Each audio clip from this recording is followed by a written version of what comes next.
लोग आज पढ़ेंगे केमिकल काइनेटिक्स। केमिकल काइनेटिक्स एक इम्पॉर्टेंट चैप्टर है एग्जाम पॉइंट ऑफ व्यू से। तो केमिकल काइनेटिक्स क्या होता है? The study of the reaction rate and it's mechanism. Rate of reaction and उसके मैकेनिज्म को जिसके अंडर पढ़ा जाता है वो होता है chemical kinetics. The rate of reaction निकालने का एक फॉर्मूला है, rate of reaction change in concentration of reactant and product upon time. कितने टाइम ऑफ इंटरवल में उसका कंसनट्रेशन चेंज हो रहा है, इसी को रेट ऑफ रिएक्शन कहेंगे। इसकी यूनिट होती है moles litre inverse, second inverse, और moles litre inverse and minute inverse. ठीक, किसकी यूनिट है? रेट ऑफ रिएक्शन की यूनिट है। ठीक, in case of gas, gas के केस में हम लोग अगर रेट ऑफ रिएक्शन देखते हैं उसकी यूनिट तो एटम एटीएम सेकेंड इनवर्स और एटीएम मिनट इनवर्स। एटीएम क्या है? Atmospheric pressure. ठीक, एटमॉस्फेरिक प्रेशर सेकेंड इनवर्स और मिनट इनवर्स। ठीक, केमिकल काइनेटिक्स को हम लोग दो पार्ट में स्टडी करते हैं। इसके दो पार्ट हैं, एवरेज रेट ऑफ रिएक्शन और इंस्टेंटेनियस रेट ऑफ रिएक्शन। ठीक, एवरेज रेट ऑफ रिएक्शन में हम लोग पढ़ेंगे change in specific interval of time. इसमें रेट ऑफ रिएक्शन चेंज होता है specific interval of time, specific interval of time. अगर टाइम दिया है आपको अगर टाइम दिया है आपको 0.1 सेकेंड। ठीक, अगर दिया है 0.1 सेकेंड तो इसी के बीच में 0.1 से 0.2 के बीच ही में जो रिएक्शन चेंज होता है, इसके बीच में जितना उसके कंसंट्रेशन में चेंज आता है उसी को हम लोग इसमें पढ़ते हैं एवरेज रेट ऑफ रिएक्शन में। ठीक, इंस्टेंटेनियस रेट ऑफ रिएक्शन क्या होता है? इंस्टेंटेनियस रेट ऑफ रिएक्शन है चेंज एट पर्टिकुलर इंस्टेंट, मतलब ऑन द स्पॉट, जिस तुरंत चेंज हुआ रिएक्टेंट को, मतलब जो रिएक्शन को मिक्स किया जो तुरंत चेंज हुआ उसी को हम लोग पढ़ते हैं इंस्टेंटेनियस रेट ऑफ रिएक्शन। ठीक, एवरेज में टाइम लेते हैं हम लोग 2 से 5 मिनट या 1 से 2 minute. Instantaneous on the spot, तुरंत क्या चेंज होता है उसी को हम लोग इंस्टेंटेनियस रेट ऑफ रिएक्शन पढ़ते हैं। एवरेज रेट ऑफ रिएक्शन निकालने का एक फॉर्मूला है change in concentration of reactant और प्रोडक्ट टाइम इंटरवल, कितने टाइम इंटरवल में उसका रेट ऑफ रिएक्शन चेंज हो रहा है। ठीक, इसी को हम लोग एवरेज रेट ऑफ रिएक्शन पढ़ते हैं। तो rate of reaction is always expose in positive. Rate of reaction हमेशा पॉजिटिव होता है। ये साइन जो निगेटिव का है ये पुट करते हैं बिफोर द रिएक्टेंट कि वो पॉजिटिव दिखे। ठीक, इसलिए हम लोग उसको माइनस का साइन डिनोट करके उस रेट ऑफ रिएक्शन को पॉजिटिव दिखाने के लिए हम लोग माइनस का साइन लगाते हैं। जैसे एवरेज रेट ऑफ रिएक्शन निकालना है फॉर डिक्रीज इन कंसंट्रेशन, जब कंसंट्रेशन का डिक्रीज होता है तभी रेट ऑफ रिएक्शन पॉजिटिव रहे, इसलिए मतलब रिएक्शन प्रोसीड हो रहा है तभी तो रेट ऑफ रिएक्शन पॉजिटिव होगा। अगर रिएक्शन रुक जाएगा या बैकवर्ड जाने लगेगा तब रेट ऑफ रिएक्शन डिक्रीज होगा, तब वो माइनस में जाने लगेगा। इसीलिए हम लोग माइनस का साइन डिनोट करते हैं कि वो रेट ऑफ रिएक्शन आगे जा रहा है पर लेकिन कंसंट्रेशन में कमी आ रही है, तो इसीलिए minus A delta A upon delta T. ठीक, इससे हम लोग एवरेज रेट ऑफ रिएक्शन निकाल देंगे डिक्रीज इन कंसंट्रेशन टर्म में। अगर एवरेज रेट ऑफ रिएक्शन निकालना है इंक्रीज इन कंसंट्रेशन टर्म में तो माइनस का साइन नहीं लगाएंगे। ठीक, माइनस का साइन नहीं लगेगा। Some same spectrometric coefficient of the reactant and product. Spectrometric क्या होता है? Stereometric coefficient. ठीक, जब rate of appearance of reactant is equal to rate of disappearance, मतलब rate of disappearance is equal to rate of appearance, rate of disappearance is equal to rate of appearance. किसी भी reaction में उसका जो coefficient है वो disappearance और appearance equal हो जाएगा तो हम लोग ऐसे रिएक्शन को कहेंगे same stereometric coefficient of the reaction. ठीक, अब आगे पढ़ेंगे average rate of reaction. Average rate of reaction निकालने का एक ही फार्मूला है, ये उसके कंसंट्रेशन अपॉन टाइम। ठीक, different stereometric coefficient. Different stereometric coefficient क्या होता है? इसका एक एग्जांपल है अमोनिया केस में N2+ 3 हाइड्रोजन के मॉलिक्यूल लेंगे तो अमोनिया बनेगा। ठीक, अब इसका rate of appearance 2 into rate of disappearance of N2। ठीक, दुगनी स्पीड से rate of disappearance of nitrogen gas का होगा और 2/3 की स्पीड से हाइड्रोजन का होगा और अपीयरेंस का रेट वही रहेगा। ठीक, तो इसको हम लोग एवरेज रेट ऑफ रिएक्शन इसका निकाल लेंगे। तो एवरेज रेट ऑफ रिएक्शन निकालने का फॉर्मूला है, उस पर पुट कर देंगे तो ये आ जाएगा। Average rate of reaction is equal to minus delta N2, minus दिखा रहे हैं क्योंकि रिएक्शन प्रोसीड हो रहा है लेकिन कंसनट्रेशन डिक्रीज हो रहा है, इसलिए माइनस का साइन दिखा रहे हैं। 1/3 into minus delta H2 upon delta T और ये उसका प्रोडक्ट फाइनल। ठीक, the concentration of the reactant decrease while the product increase at the time. ठीक, the concentration of reactant decrease will the product will be increases. ठीक, instantaneous rate निकालने का एक formula है। इंस्टेंटेनियस रेट निकालने का formula है हम लोग का delta A upon delta H, delta A upon delta H, delta A upon delta T sorry upon delta T naught से डेल्टा जीरो। ठीक, एवरेज रेट ऑफ रिएक्शन निकालने का फार्मूला वही delta X upon delta T is equal to X minus x2 upon T2 minus T1। ठीक, factor affecting the rate of reaction, factor affecting the rate of reaction, कौन कौन से factor जो होते हैं रेट ऑफ रिएक्शन को effect करते हैं। पहला nature of reactant, nature of reactant very important है। अगर पोलर और आयनिक होगा, पोलर और आयनिक अगर हम लोग का रिएक्टेंट मॉलिक्यूल होगा तो रिएक्शन बहुत फास्ट होगा। अगर कोवेलेंट होगा तो स्लो होगा क्योंकि इसमें बॉन्ड ब्रेकिंग और बॉन्ड फॉर्मेशन का प्रोसेस होता है, इसलिए वो रेट डिटरमाइनिंग स्टेप भी होता है।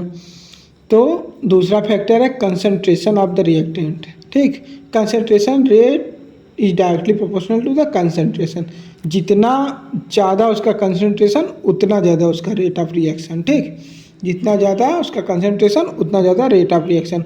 अगला है टेम्परेचर, टेम्परेचर क्या है, rate is directly proportional temperature. अगर हम लोग टेम्परेचर बढ़ाएंगे तो रेट ऑफ रिएक्शन अपने आप बढ़ जाएगा। ठीक, 10 डिग्री सेल्सियस इंक्रीज करने पे रेट ऑफ रिएक्शन डबल हो जाता है या ट्रिपल हो जाता है, ये डिपेंड करता है नेचर ऑफ रिएक्टेंट पे। ठीक, कैटलिस्ट लगाने से तो नॉर्मली उसका रेट ऑफ रिएक्शन इंक्रीज होगा। अगर सॉलिड इस मतलब सरफेस एरिया, अगर सरफेस एरिया सॉलिड है तो रेट ऑफ रिएक्शन इंक्रीज होगा। पाउडर के फॉर्म में रहेगा तो उस पर ज़्यादा रिएक्टेंट ईजिली से हो जाएगा क्योंकि उसके सरफेस एरिया ज़्यादा है। Law of mass action, law of mass action में हम लोग पढ़ेंगे पहले एक्टिव मास का होता है। Active mass of the substance in the solution और gas phase is equal to the molar concentration. ठीक, एक्टिव मास निकालने का फार्मूला होता है P is directly proportional to N/V। ये हम लोग मोल कंसेप्ट में पढ़े थे, मोल कंसेप्ट में हम लोग पढ़े थे, मोल कंसेप्ट में इसको मोल कंसेप्ट में। ठीक, आप लोग नहीं देखे हैं तो चैनल के डिस्क्रिप्शन बॉक्स में इसका लिंक रहेगा, जाके देख लीजिएगा। Mole concept, rate law, rate law निकालने, रेट लॉ पहले होता क्या है, the reaction rate on the molar concentration of the reactant is called rate law.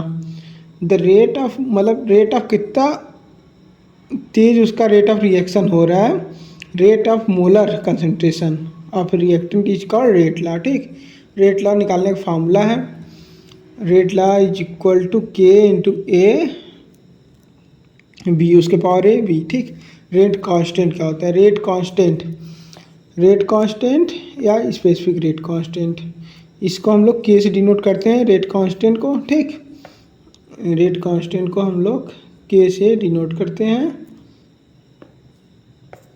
ठीक, इसका फार्मूला है K निकालने का, rate is equal to concentration of the reactant. ठीक, molar concentration of the L-1 मतलब रेट का वही है मोलर कंसंट्रेशन, मोल 1 माइनस L-1 S-1 फिर अपॉन मोल L-1 N। ठीक, कितना हम लोग नंबर ऑफ मोल लिए हैं। ठीक, अब इसका रेट, रेट ऑफ रिएक्शन निकालने का एक ही फार्मूला है, ये देखिए, rate is equal to mole 1 minus N L-1 S-1। ठीक, mole 1 minus N litre minus N-1 S-1। ठीक, अगर यहाँ हम लोग फर्स्ट ऑर्डर के लिए निकाल रहे हैं, अगर हम लोग फर्स्ट ऑर्डर के लिए निकाल रहे हैं तो हम लोग एन की जगह 1 रख देंगे। ठीक, एन की जगह 1 रख देंगे तो फर्स्ट ऑर्डर का रेट ऑफ रिएक्शन आ जाएगा। अगर सेकेंड ऑर्डर के लिए रख रहे हैं तो एन इज इक्वल टू 2 हो जाएगा। अगर जीरो ऑर्डर के लिए है तो एन इज इक्वल टू 0 हो जाएगा। अगर थर्ड ऑर्डर के लिए है तो एन इज इक्वल टू 3 हो जाएगा। ठीक, तो इससे हम लोग का निकल जाएगा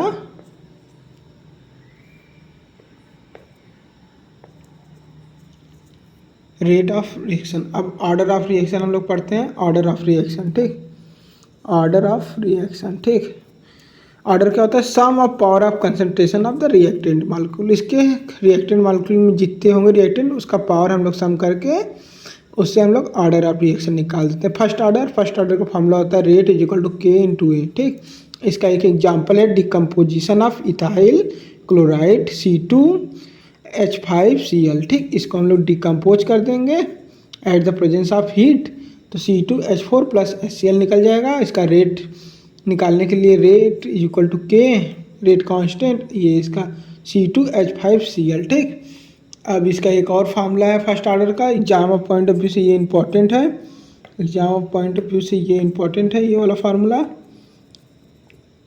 ठीक, इस पे और इस पे K is equal to 2.303 upon T log base 10 A naught upon A naught upon A naught क्या है? Initial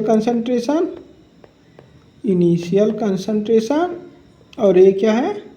final concentration. ठीक,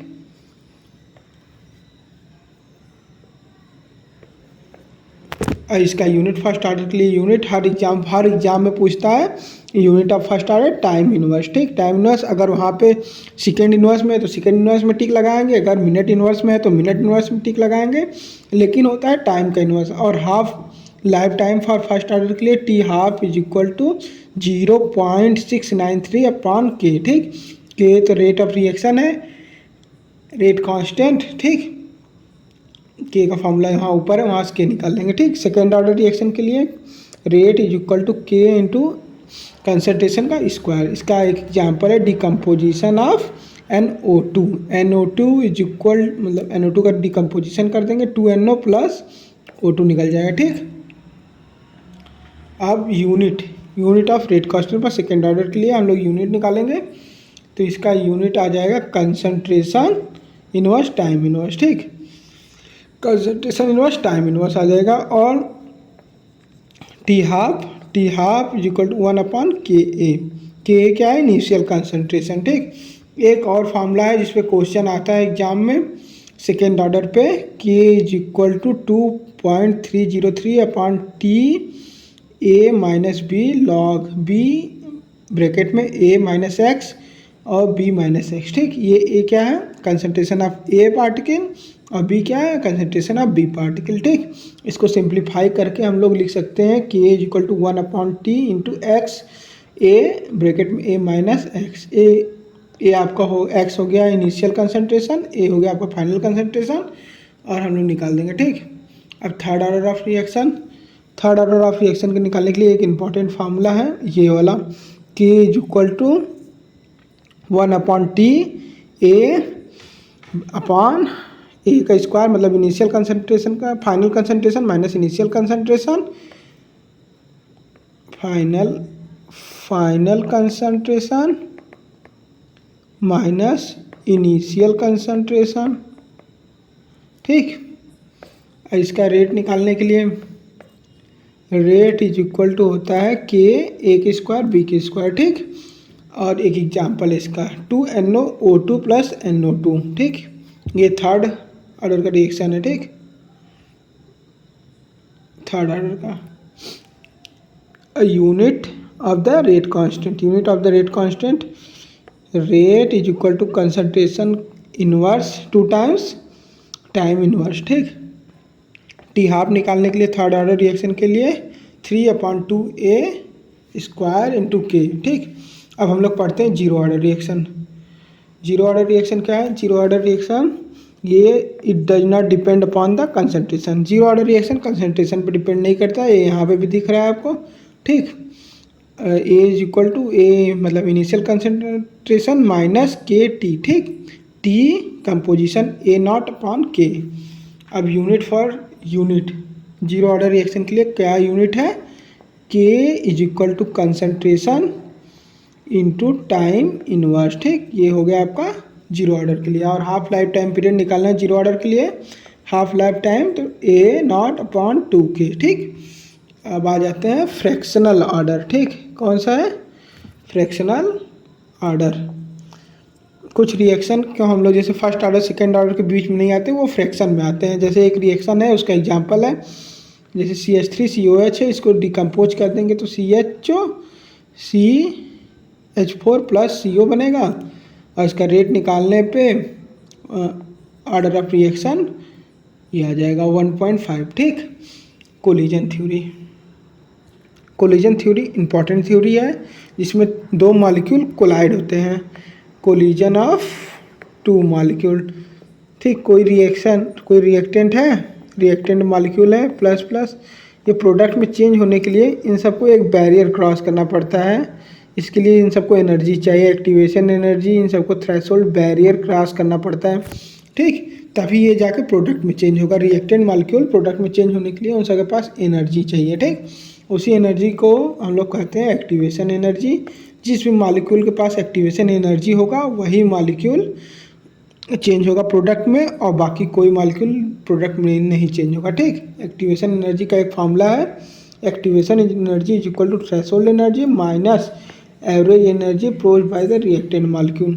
ई से एक्टिवेशन एनर्जी को डिनोट करते हैं, फिर थ्रेशोल्ड एनर्जी और रिएक्टेंट की एनर्जी, ठीक। एक आर्हीनियस इक्वेशन है जो एग्जाम में बहुत बार पूछता है, के इज इक्वल टू ए ई की पावर है ए अपॉन RT, ठीक। एक तरीका ये भी है, आप निकाल सकते हैं इस तरीके से आर्हीनियस इक्वेशन। अब आगे बढ़ते हैं, ग्राफ देख लेते हैं, ग्राफ देखते हैं। तो ग्राफ फर्स्ट जीरो ऑर्डर के लिए कंसंट्रेशन